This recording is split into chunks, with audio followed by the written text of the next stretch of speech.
Students, I am Aditya sir from American institute Hazaribagh. आज हम लोग कहानी को आगे करते हैं। थोड़ी तबीयत मेरी ख़राब होने के कारण इस बार वीडियो में थोड़ा लेट में आया।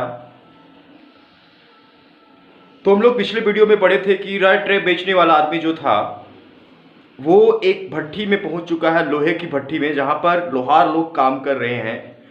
और उस भट्टी के करीब जाकर के वो परमिशन लेता है उस लोहार से, जो लोहार वहां पर काम कर रहे होते हैं, उन लोहारों से वो परमिशन लेता है।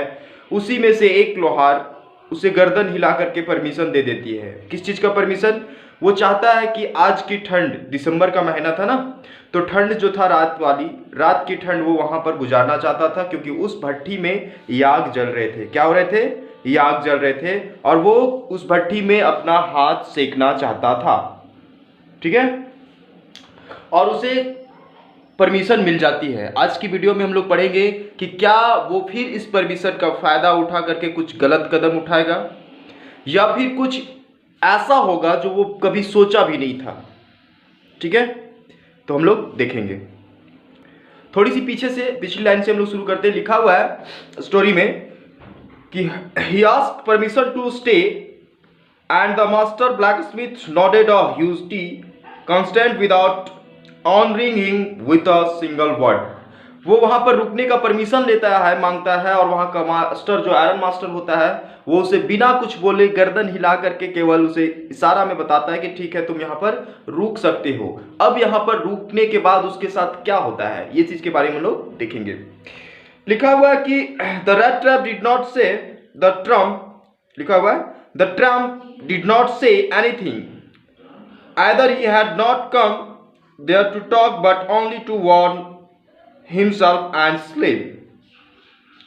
बोल रहा है कि वो आवारा, ट्रैम्प मतलब होता है आवारा, बोल रहा है कि वो आवारा जो आदमी था, जो रेड ट्रैप बेचने वाला आदमी था, उसे जब गर्दन हिला करके परमिशन मिल गई थी तो उन्होंने भी कुछ नहीं बोला, क्योंकि वो वहां पर बात करने के लिए नहीं आया था। वो क्यों आया था? खुद को थोड़ा सा हीट करने के लिए, आग में अपने आप को सेकने के लिए। तो वहां पर वो उसमें बातचीत कुछ नहीं किया, बस वहां पर रुक गया, क्योंकि उसे भी बात करने से कोई मतलब नहीं थी। देखो लिखा हुआ है इन दोज डेज द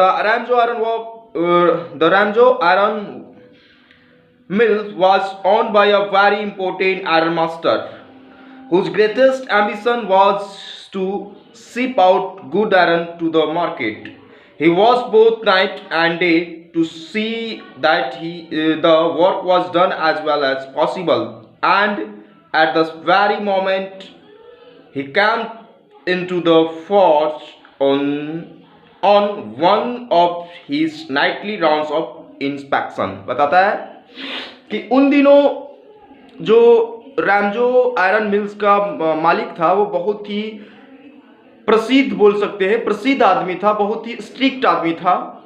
और वो उसका एक ही एम्बिशन था, वो चाहता था कि मेरी कंपनी से जितने भी लोहे की निर्माण हो, जितना लोहा बनता है वो एक अच्छा क्वालिटी का बने और मार्केट में मेरा नाम हो। इसलिए वो क्या करता था कि सुबह शाम यानी दिन रात दोनों टाइम वो आकर के वहां पर राउंड लगाता था, चेक करता था कि क्या काम सही सलामत हो रहा है या नहीं हो रहा है। और वो रात वो उसका टाइम हो चुका था आने का, चेक करने के लिए, राउंड करने के लिए वो आने ही वाला था। और उसी टाइम से कुछ पहले वो आवारा आदमी वहां पर पहुंच चुका था, यानी कि जो वहां का मालिक था वो अब चेकअप करने के लिए आयरन मास्टर जो था वो चेकअप करने के लिए उस फैक्ट्री में आने वाला था। ठीक है, क्यों?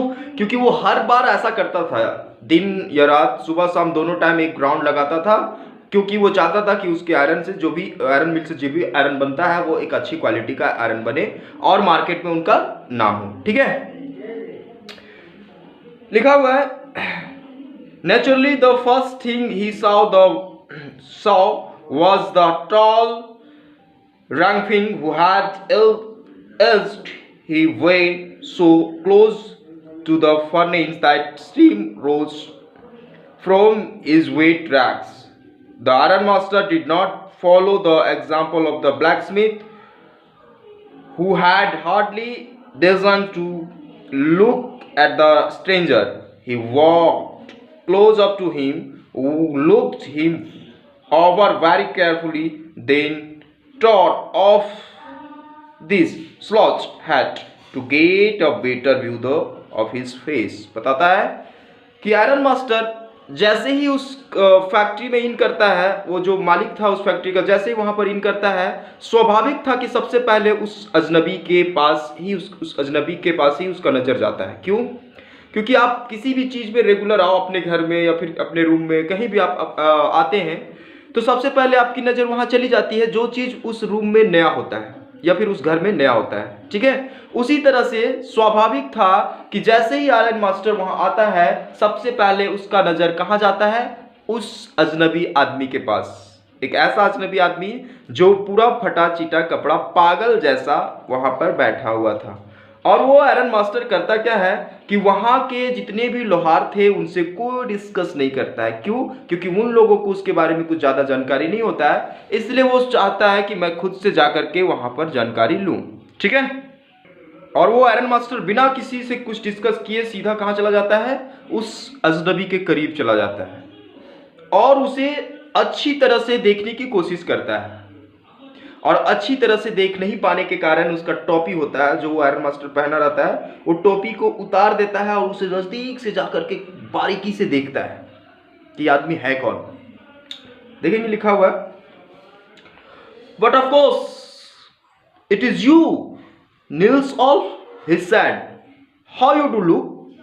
अब वो अजनबी आदमी जब वहां पर बैठा हुआ था, रेड ट्रे बेचने वाला आदमी जब वहां पर बैठा हुआ था, तो उस कंपनी का जो मालिक था वो राउंड लगाने के लिए आता है। और वो राउंड लगाने के पीरियड में जब एंट्री करता है अपने उस फैक्ट्री में, उस मिल में, आयरन मिल में, तो उसकी नजर सबसे पहले कहां जाती है? उस रेड ट्रैप बेचने वाला आदमी के ऊपर। और रेड ट्रैप बेचने वाला आदमी को वो दूर से ठीक से नहीं देख पाता है, तो वो क्या करता है? उसके करीब जाता है बिना किसी लोहार को कुछ बोले।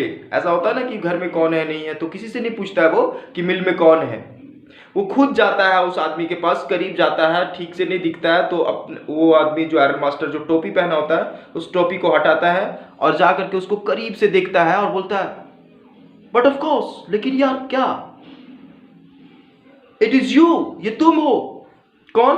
नील्स ऑल्फ। नील्स ऑल्फ एक नाम है, Niels Olf, he said, how you do look, कैसा तुम, ऐसे कैसे दिखते हो। लिखा हुआ है, the man with the red traps had never before seen the iron master at Ramjo's and did not even know what his name was, but it occurred to him that if the fine gentleman through he was an all acquaintance, he might perhaps throw him a couple of kroner. Therefore he did not want to undeceive him all at once. Yes, God knows, things have gone downhill with me, he said.